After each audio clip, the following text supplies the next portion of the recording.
কি জরুরি কাজ? আগে বলো না করবে না। আরে করবো কি করবো না সেটা তো পরে, আগে কোন কাজ সেটা তো বলো। অ্যাঙ্কর হোটেলটা আছে না, আমাকে একটু এখানে নিয়ে যাবে? না না না না, কখনোই না, ওইখানে তো যেতেই পারবো না। স্যার জানতে পারলে আমার পুরো মেরেই ফেলবে। আমি স্যারের বিশেষ কখনো নষ্ট করতে পারবো না। আমি স্যারকে এখনই ফোন দিয়ে সব জানিয়ে দিচ্ছি। কি করছে পাগলের মতো?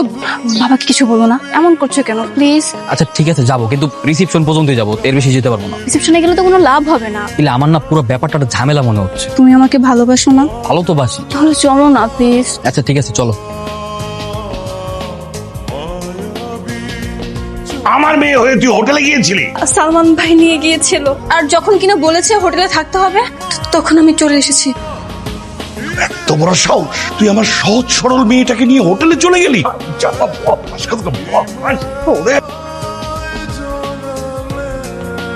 তোর কি হয়েছে?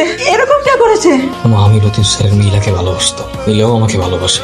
দুই আজকে আমার সাথে বেইমানি করছে, তার স্বার্থের জন্য আমাকে মিথ্যা দোষারোপ করছে। আমি বললে উনি তোকে এমন অমানসিক ভাবে নির্যাতন করবে? স্যারের মার আমার কাছে কিছুই না, কিন্তু একটা মেয়ে কিভাবে চোখের সামনে নিজের স্বার্থের জন্য আমার সাথে বেইমানি করবে? কেন যে বাবা প্রেম করতে গিয়েছিলি? আমার শিক্ষা হয়ে গেছে মা, আমি আমার জীবনে আমার ইলার না মুখে আনবো না। মনে থাকবে তো, নাকি শরীরের ঘা শুকিয়ে যাওয়ার সঙ্গে সঙ্গে আবার কথা বলা শুরু করে দিবি? মা, শরীরে ঘা হয়তো শুকিয়ে যাবে, কিন্তু মনের যে ঘা এটা কখনো শুকাবে না।